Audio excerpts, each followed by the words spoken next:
Mən dəhşətə gəlirəm ki, narkotik nə qədər istedadlı insanlarımızı məhv elədi.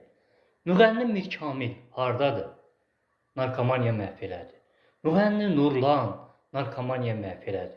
Eyni zamanda aparıcılarımız Milli qəhrəman Salahattin Əsgərovanın yadigarı oğlu Ceyhun hardadır? Narkomaniya məhv elədi. Diktor aparıcımız, hamımız onun səsi ilə böyümüşük. Nəsimi Nəbizadə hardadır? Narkomaniya məhv elədir. Bax, bugün cəmiyyətimizin bəlasıdır narkomaniya. Mənim ona görə də bütün əsərlərim, kitablarım, yaradıcılığım narkomaniya ilə, alkoqolizmlə mübarizəyə həsr olunubdur. Mənə hərdən sual verirlər ki, Sahil bəy, insanlar sizi Azərbaycanda niyə bu qədər çox istəyirlər? Sizi ailələrindən biri hesab edirlər.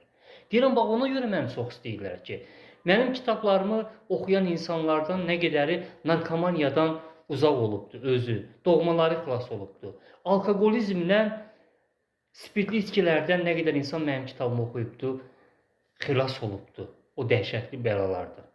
İnsanlar məni ona görə çox istəyir. Bax, bu narkomaniya, alkoqolizm bu bir bəladır. Mən hesab edirəm ki, dövlətimiz, cəmiyyətimiz, insanlarımız hamı əl-ələ verməliyik.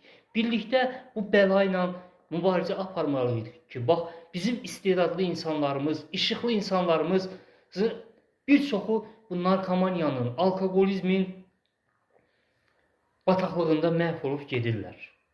Ona görə də narkomaniya, alkoqolizm, qumar, bax, bu zərərli vərdişlərlə mübarizə hər birimiz üçün əsas missiya olmalıdır.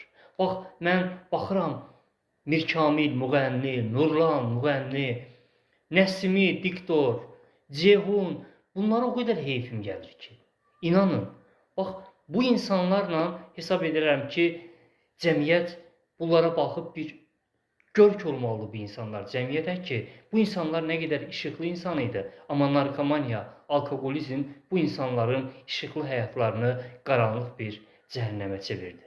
Çox təəssüf.